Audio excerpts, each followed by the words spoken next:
I have been asking myself or studying one question, which is why do companies and CEOs not succeed, frankly? What is common is that sometimes the entrepreneur or the CEO loses curiosity. This, by the way, happens when you hire an experienced guy or gal coming to run your business sometimes. And they come in and they say, look, I know exactly how to do this. Just listen to me. When the plan's not working, don't adjust the goals, adjust the plan. If you're not willing to work on yourself, you don't have the right to work on anybody else.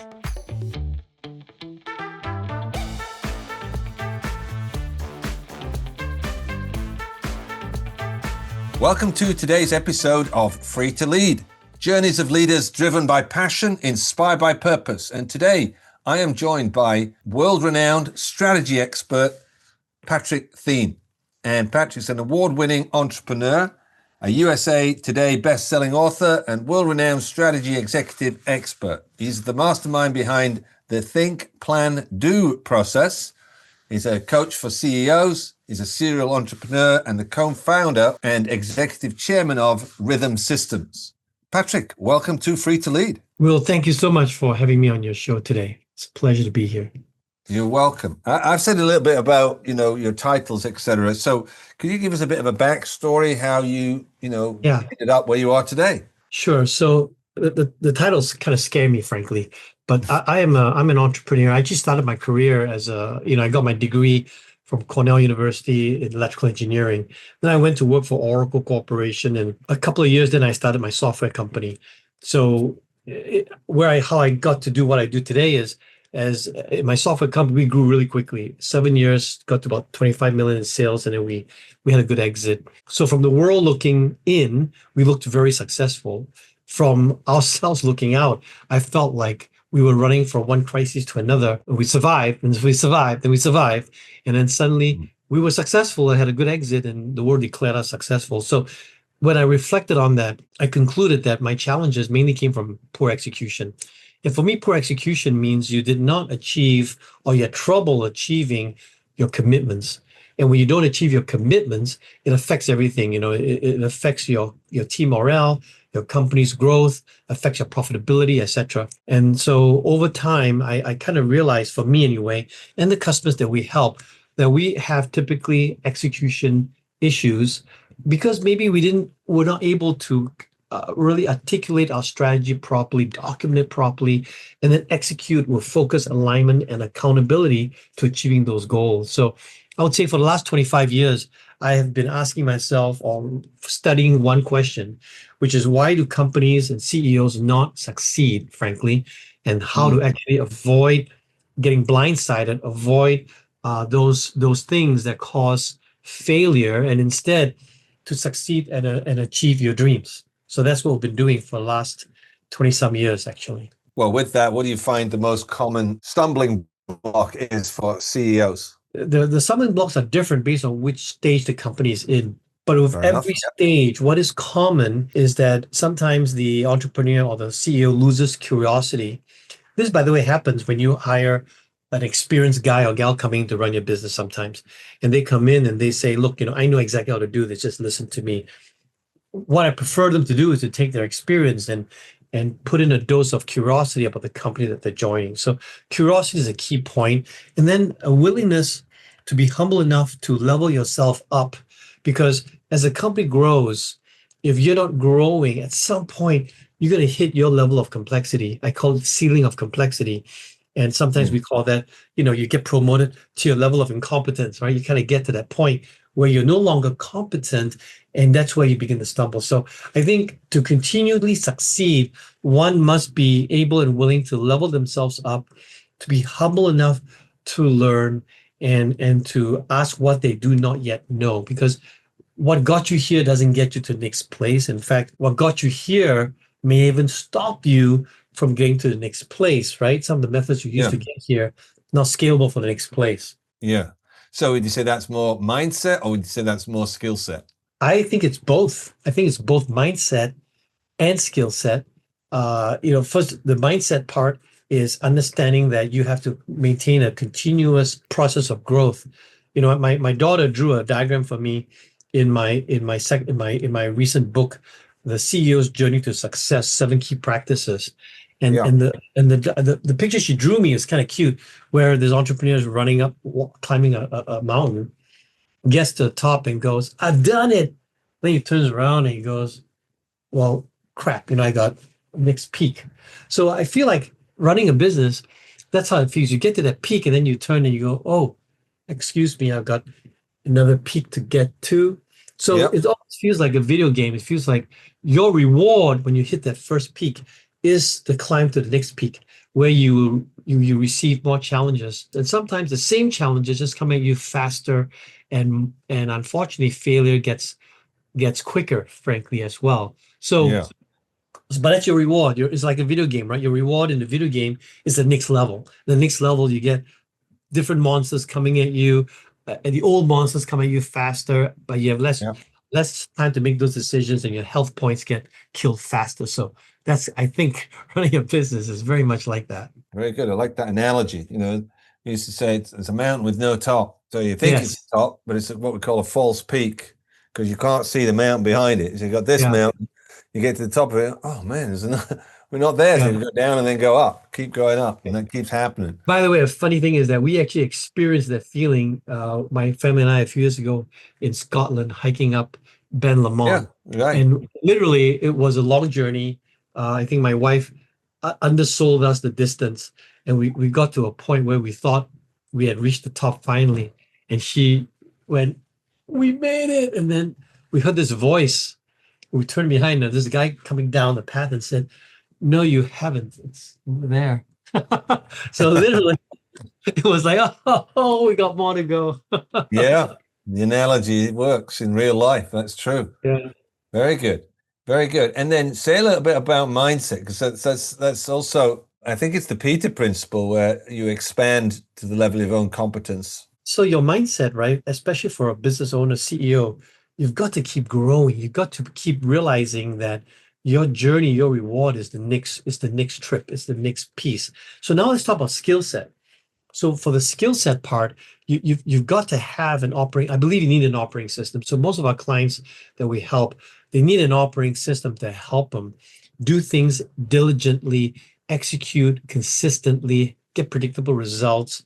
And frankly, they've got to be able to align their resources. So all the different teams across the company, life is getting more and more complex. I mean, most projects today company-wide and enterprise-wide. So you can't say within my department, if my department becomes a silo, that doesn't quite work anymore. You've got to really collaborate across the enterprise. So Rhythm provides these tools to help you with that, to really understand your goals clear enough so that everyone can do them and then be accountable to it. So one of the skill sets that we teach is you got to have a 13-week race. Every quarter is 13 weeks. Mm. Every week is an opportunity to review your goals for that quarter, make sure you're on track. And if you're not on track, then what are the key adjustments that you need to do in your execution? Not key adjustment in the goal, but a key adjustments in your execution, what you're actually doing, so you can actually stay on plan and actually succeed. Yeah, So very so good. that's a skill set that we teach people to adopt and to do consistently. Yeah, it's a very old principle from I can't remember if it's Confucius said, when the plan's not working, don't adjust the goals, adjust the plan. So you got to Yeah. create new actions, you got to create new ways to look at it. I have this strapline that, the business owner is the limit on the business. So, you're the lid on the expansion of your business. Very similar in what you're saying with the CEO being the limit of the expansion of the business. It's Yes. you could say, oh, well, there's certain people and they're at that level and they're at that level and they're at that level. But that's not necessarily the end of the story. They could develop, they could expand. And certainly any skills can be learned. So anything you have to say about that in your leadership journey? Yeah, my new book is co-authored with one of my favorite customers, Michael Prager. He was my very first customer Mm, 25 years ago. Today, I'm still his coach. So I've walked with Michael through 25 years of his life. Actually, as mm, I say that, I now realize that I've actually coached him for almost half his life because he's in his early 50s. And so we decided to curate a lot of the lessons that he had, as well as lessons of the other CEOs that I've been coaching over the last 25 years. So he kind of co-authored this book with me. But what's very interesting about Michael that has made him very successful. I helped him conceptualize and start Avid Exchange, took it from zero to being worth $1 billion, which is a unicorn. Then from there to an IPO in 2021. Today, the company is, on the Nasdaq Stock Exchange, and a couple of months ago, they announced that they're going to be taken private again at a valuation of 2.6 billion. So from zero to 2.6 billion, I think is a pretty good journey over 25 years. But with every one of these changes, Michael has to sit down and say, all right, what is needed for me? So when he got, funding, hefty funding at a unicorn stage, what is needed for me as the CEO of a company like that? How do I have to behave? How do I have to relate to my investors who are different, etc.? And then when he did his IPO, he had to learn a bunch of new skills. How do I do investor meetings? How do I do all that? And his time shifted too a lot to investors. And then today, he's preparing himself for the next stage of his game. The next stage of his game is, he's going to be taken private by private equity groups. And so now he goes from being a public company CEO to being a private equity CEO. He's going to go back to having a boss, frankly, because when you are a CEO for a private equity funded company where they own majority share, you have a boss now. So it takes a change in mindset. It takes a thirst of learning, but it also takes a thirst of the new experience. So I think that some guys and gals, when I work with them, when they hit that certain stage, they go, man, I'm just sick and tired of this. Okay, they no longer thirst for the journey. And I think if you no longer thirst for the journey, the best thing you could do is to either revive that hunger and thirst or replace yourself happily, right? Replace yourself happily in a way that you are successful, etc. So Michael has always been able, so far in his last 25 years of walking with me or me with him, he has been able to say, look, I can't think of anything else I'd like to do today than to run this company. Nothing better to do than this. And it's so much fun. But just like any game, he's an athlete. So he has the athlete's mindset of, all right, I'm going to play a new role. I have to learn a new skill, and I have to practice that skill and dial up 1,000 times till I get really, really good at it. So that's his mindset. Sounds like a really great important coaching client.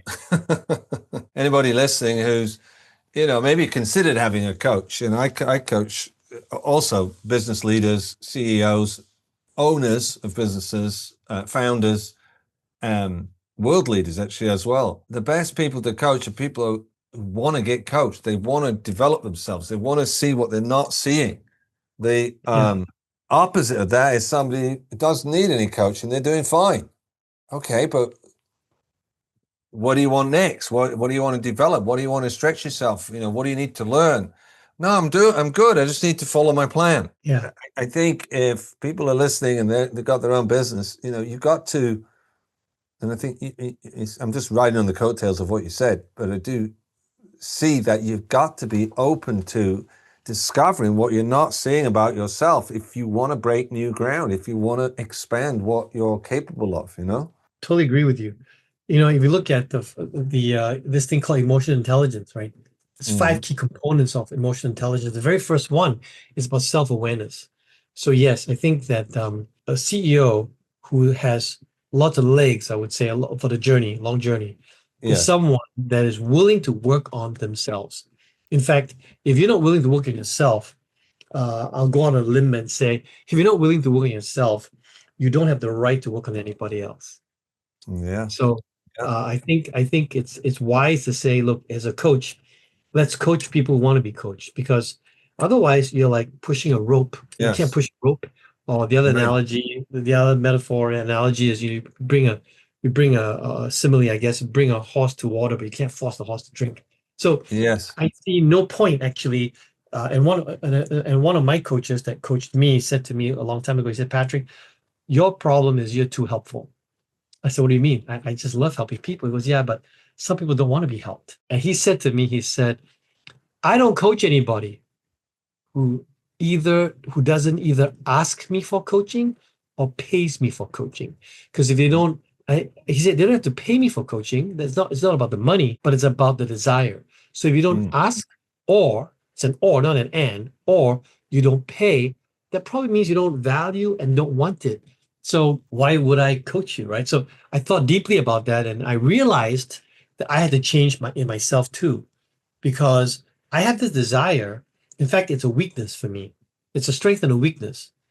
I definitely have this like white knight problem where I feel like I can save. I want to save everybody. So, Yes. so my point was, I want to help people, and even if they want to be helped, I'm like, you got to get some help. And I realized actually, I can't help someone unless that person chooses and wants to be helped, right? I'm sure in your journey, Will, you've coached some folks that really don't want to be coached, and it's Yeah. really not fun for you either. Yes. And I just have a slightly different take on it, given I used to lead programs, right? And you get 250 people in there, and maybe 50 of them have been sent by the company, right? I could go to my coach on one of the breaks and say, look, there's all these guys in there and they're not interested. I don't know. Should I just kick them out of the course? Or no, your job is to get them interested. Your job is to get them motivated. Your job is to get them so they want to get coached. So, Yes. okay. So for 15 years of leading that program, I could never write anybody off. I saw them as a challenge. Like, how can I breathe life into this person? How can I get this person to be inspired so they want to take on something, or get to let them die, basically die or just wait to die. They're just going through the motions of life. Because it's true, you can't coach them unless they want coaching. So Yes. it's another question for you. You might want to inquire into. I mean, I'm inquiring into it. How do you get someone to want it? You know? The only way somebody wants it is if they see value for themselves. That's the Exactly. only way, right? Yes. See value for themselves, and they go, oh, Yes. this stuff could work for me. And so first step is they've got to really believe, or at least be open to the idea that then allows them to believe that they need help. And I think some of us have to get past our egos, our hubris, that we don't need help. And I think sometimes there's this myth also that the CEO is supposed to know everything. And if I Yeah. if I take help, then I'm telling my board that I don't know enough. I'm not strong enough. I can be replaced, etc. Well, buddy, the bad news is you can be replaced anyway. So Mm. that part, let's just take that off the table, because if you don't succeed, you get replaced anyway. But you've got to really be willing to take that risk that says, hey, I do need help, and I will get better. And I do think for less experienced folks, they tend to have this myth in their head that the CEO is supposed to be strong, indestructible. And I think that myth should just go away. I mean, we're all human. We all have Yeah. pains. We all have challenges. We all have fears. One thing I'll share with folks is sometimes there's the other myth or blocker that says, oh, I need a coach because I'm not good enough. And actually, if you look at the best athletes in the world, Exactly. don't care Yes. which sport, have multiple Yes. coaches, and they seek the best coaches, and they don't say, well, I'm a bad at soccer, that's why I need a coach. No, they're like, I'm a great soccer player, that's why I need a great coach to bring Yes. out the best in me so I can be even better, right? Yeah. So I think that's a mindset. That's a mindset to Yeah. realize that, to climb to the top of your profession, whatever profession you have, you're probably going to get there faster and a longer journey with people helping you than by yourself. So I Yeah. think if you can buy into that idea, that'll be easy actually to think about. Okay, I should consider having someone help me on my journey. Yeah. I mean, I'm a coach. I've been coaching now for like 27 years, and I always have a coach. I can't imagine not having a coach. I need someone to what am I missing here? What am I not seeing here? What's going on with me that I'm not doing this or this? And I know to do this and this. I know exactly what I should be doing and I'm not doing it. What is going on with me? And I'll find out something, some way, something happens, make some Yeah. decision and don't realize it. And there you go, moving forward, disempowered, or moving forward, for some reason, not motivated, moving forward and you're distracted. Well, what's that about? Well, I call it a blind spot, so there's a blind spot there that you're not Yes. seeing that's impacting your performance. I mean, you're preaching to the choir here, everything you're saying is great to speak to a fellow coach. I would love to invite people to come check out my podcast also on this topic, very similar. My Yeah. topic is about the journey of joy and success that I'm trying to help CEOs actually have a joyful life and successful life at the same time. Yes. Uh, and hence the systems we have at Rhythm to help you document your strategy, document your execution plan, and get your people focused, aligned, and accountable. And it's an operating system that lets you reclaim some of your life and have better execution, achieve your commitments in your company. Wonderful. And how do people reach you? How do they find you? Yeah, come on over to rhythmsystems.com and check us out. And we'd love to help you. Great. Patrick, thanks for being on Free to Lead. Thank you for having me, man. It's a real pleasure. Great. Thank you.